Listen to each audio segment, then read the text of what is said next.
ದಂತಿ ದಂತಿ ನಿಬಹಾಸ್ ಚಪಲಾಸ್ತುರಂಗ. ನನ್ನ ಕಡೆ ಜೋರಾಗಿ ಕೂಗ್ತಕ್ಕಂತ ಕುದುರೆಗಳು ಕೂಡ ಇದಾವೆ. ಆದ್ರೆ ಇದು ಮೂರು ಮತ್ತೆ ಮತ್ತೆ ಲೈನ್ ಹೇಳ್ತಾನೆ, ಆದ್ರೆ ಅವನ್ಗೆ 4ನೇ ಲೈನ್ ಬರ್ಲಿಲ್ಲ.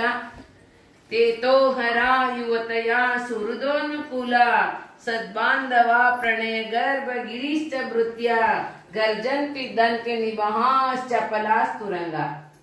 ಯಾವ ಸಂಘದಲ್ಲಿ ಅವನ್ಗೆ 4ನೇದು ಲೈನ್ ಬರ್ಲಿಲ್ಲ, ಆದ್ರೆ ಮತ್ತೆ ಮತ್ತೆ ಅವನೇನ್ ಮಾಡ್ತಾ ಇದ್ದಾನೆ, ರಿಪೀಟ್ ಮಾಡ್ತಾ ಇದ್ದಾನೆ.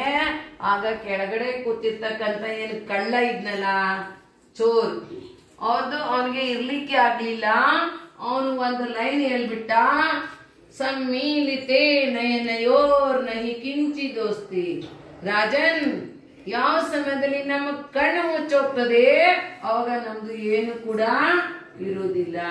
ಅದೇ ಪ್ರಕಾರ ಸಂಸಾರದಲ್ಲಿ ಬಹಳ ದೊಡ್ಡ ದೊಡ್ಡ ರಾಜ ಮಹಾರಾಜ ಎಲ್ಲ ಆಗಿ ಹೋಗಿದ್ದಾರೆ ನೋಡ್ರಿ. ನಮ್ಮಲ್ಲಿ ಹೇಳ್ತಾರಲ್ಲ 12 ಭಾವನೆಗಳು, ಏನು ದ್ವಾದಶಾನು ಪ್ರೇಕ್ಷದಲ್ಲಿ ಹೇಳ್ತಾರೆ, ಅರಸರ ಅರಮನೆ ಆನೆ ಅನ ಅರಸರ ವೈಭವ ಸುರರ ವಿಮಾನವು ಧನಯೌವನ ಸಂಪದವೆಲ್ಲ ನಿರ್ತವು ನಿಳಿದರೆ ಇಂದ್ರಿಯ ಭೋಗವು ಎಂದು ನಿಲ್ಲದು ಸ್ಥಿರವಲ್ಲ.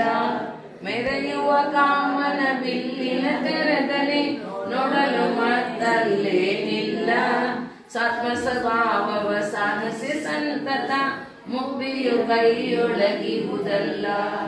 ಅರಸರ ವೈಭವ ಏನ, ಮೊದಲ ಸಮಯದಲ್ಲಿ ರಾಜ ಮಹಾರಾಜರುಗಳು ರಾಜ್ಯ ಮಾಡ್ತಾ ಇದ್ರು. ಅನಂತರ ಆ ರಾಜ ಮಹಾರಾಜರುಗಳದ್ದು ವೈಭವ ಏನಿತ್ತಲ್ಲ, ಅದೇನು ಶಾಶ್ವತ ಇತ್ತ? ಶಾಶ್ವತ ಇದೆಯಾ? ಇಲ್ಲ. ಯಾವ ಸಮಯ ತನಕ ಆ ರಾಜ ಮಹಾರಾಜ ಇರ್ತಾರೆ ಅವ್ರ ಸಮಯ ತನಕ ಅಷ್ಟೇನೆ. ಅದ್ರ ಸಲುವೆ ಹೇಳಿದ್ರು ಅರಸರ ವೈಭವ. ಅದಾದ ನಂತರ ಸುರರ ವಿಮಾನವು, ಸ್ವರ್ಗದಲ್ಲಿ ಇರ್ತಕ್ಕಂತ ಏನು ದೇವಿದಾರಲ್ಲ ಅವ್ರದ್ದು ವಿಮಾನ. ಯಾಕಂದ್ರೆ ಅವ್ರದ್ದು ಜನ್ಮ ವಿಮಾನದಲ್ಲಿ ಆಗ್ತದೆ ಅಂತೇಳಿ ಅವ್ರಿಗೆ ವೈಮಾನಿಕ ಅಂತ ಹೇಳ್ತಾರೆ. ಅದ್ರ ಸಲುವಾಗಿ ಹೇಳಿದ್ರು ಸುರರ ವಿಮಾನವು ಧನ ಯೌವನ ಸಂಪದವೆಲ್ಲ. ಧನ ಅಂದ್ರೆ ಧನ ಸಂಪತ್ತಿ, ಧನ ವೈಭವ, ಮತ್ತೆ ಅದಾದ ನಂತರ ಧನ ಯೌವನ. ಮತ್ತೆ ಯೌವನನು ಕೂಡ ಯಾವಾಗ್ಲೂ ಕೂಡ ಶಾಶ್ವತ ಇಲ್ಲ. ಇದೆಯಾ ಶಾಶ್ವತ? ಇಲ್ಲ. ನಿಧಾನ ವಯಸ್ಸು ಆಗ್ತಾ ಹೋಗ್ತದೆ ಏನ, ಆಮೇಲೆ ಅವರು ಮುದುಕರಾಗ್ಬಿಡ್ತಾರೆ. ಇಲ್ಲ, ಹಂಗೇನೇನೆ ಯೌವನ ಕೂಡ ಯಾವಾಗ್ಲೂ ಸ್ಥಿರ ಇಲ್ಲ. ಅದಕ್ಕೆ ಹೇಳಿದ್ರು ಅರಸರ ವೈಭವ ಸುರರ ವಿಮಾನವು ಧನ ಯೌವನ ಸಂಪದವೆಲ್ಲ ನಿರುತವು ನೆನೆದರೆ ಇಂದ್ರಿಯ ಭೋಗವು ಎಂದು ನಿಲ್ಲದು ಸ್ಥಿರವಲ್ಲ. ದಿನಾಲು ನೀವು ಅದ್ರದ್ದು ತಮ್ಮ ಸುಖದ ಬಗ್ಗೆ ನೀವು ಯಾವಾಗ್ಲೂ ನೀವು ಕೂತ್ಕೊಂಡು ಜ್ಞಾಪಕ ಮಾಡ್ಕೊತ ಹೋಗ್ರಿ, ಆದ್ರೂ ಕೂಡ ಅದು ಯಾವಾಗ್ಲೂ ಕೂಡ ನಿಲ್ಲೋದಿಲ್ಲ. ಅದಾದ ನಂತರ ಮೆರೆಯುವ ಕಾಮನ ಬಿಲ್ಲಿನ ತೆರದಲ್ಲಿ ನೋಡಲು ಮತ್ತಲ್ಲೇನಿಲ್ಲ. ಯಾವ ಸಮಯದಲ್ಲಿ ಮಳೆ ಬರ್ತದೆ, ಮಳೆ ಸಮಯದಲ್ಲಿ ಏನಾದ್ರೂ ಸೂರ್ಯನ ಕಿರಣ ಏನ ಆ ಮಳೆದು ಹನಿದಲ್ಲಿ ಏನಾದ್ರೂ ಹೋಯ್ತು ಅಂದ್ರೆ ಆದ್ರೆ ಆಕಾಶದಲ್ಲಿ ಏನ್ ಕಾಣಿಸ್ತದೆ? ಕಾಮನ್ ಬಿಲ್ಲು ಕಾಣಿಸ್ತದೆ. ಏನ್ ಕಾಣಿಸ್ತದೆ? ಕಾಮನ ಬಿಲ್ಲು ಕಾಣಿಸ್ತದೆ. ಅದೆಷ್ಟು ಸಮಯ ಇರ್ಬೋದು?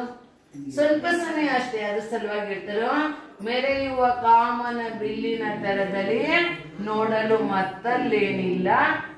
ಸಾತ್ಮ ಸ್ವಭಾವವ ಸಾಧಿಸಿ ಸಂತತ ಮುಕ್ತಿಯು ಕೈಯೊಳಗಿರುವುದಿಲ್ಲ. ಅದ್ರ ಸಲುವಾಗಿ ಸತತ ನಮ್ಮ ಆತ್ಮ ಸ್ವಭಾವದ ಬಗ್ಗೆ ನಾವು ಏನಾದ್ರೂ ಚಿಂತನೆ ಮಾಡಿದ್ವಿ ಅಂದ್ರೆ ಮುಕ್ತಿ ಎಲ್ಲಿದೆ? ನಮ್ ಕೈಯಲ್ಲೇ ಇದೆ. ಎಲ್ಲಿದೆ ಮುಕ್ತಿ?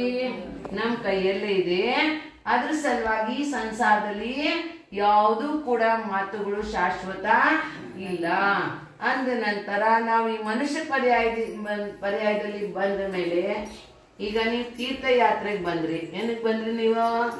ತೀರ್ಥದ ದರ್ಶನ ಸಲುವಾಗಿ ನೀವು ಬಂದ್ರಿ. ಅದರಂತೆನೆ ನಮ್ಮ ಊರುಗಳಲ್ಲಿ ಯಾರು ಸಾಧ್ವಿಗಳು ಬರ್ತಾರೆ ಆ ಟೈಮ್ದಲ್ಲಿ. ಯಾಕಂದ್ರೆ ಶ್ರಾವಕ ಏನಿದಾರಲ್ಲ, ಗೃಹಸ್ಥ ಏನಿದಾರಲ್ಲ, ಗೃಹಸ್ಥರಿಗೆ ಶಾಸ್ತ್ರಕಾರರು 6 ಅವಶ್ಯಕ ಕ್ರಿಯೆಗಳನ್ನು ಹೇಳಿದ್ದಾರೆ. देव पूजा, गुरुपास्ति, स्वाध्याय, संयम, तप ಮತ್ತೆ ದಾನ. ಈ 6 ಕ್ರಿಯೆಗಳು ಹೇಳಿದ್ದಾರೆ. ಅದಕ್ಕೆ ಅದರಲ್ಲಿ ಗಾಥಾ ಸಹಿತ ಹೇಳ್ತಾರೆ. ದೇವ ಪೂಜಾ, ಗುರುಪಾಸ್ತಿ, ಸ್ವಾಧ್ಯಾಯ, ಸಂಯಮ, ತಪ, ದಾನಸ್ಥಿತಿ, ಗೃಹಸ್ಥಾನ, ಷಟ್ಕರ್ಮಾಣಿ ದಿನೇ ದಿನೇ. ಆದ್ರೆ ಇವು 6 ಕ್ರಿಯೆಗಳನ್ನ ಗೃಹಸ್ಥರಿಗೆ ದಿನ ದಿನ ಮಾಡ್ಬೇಕು.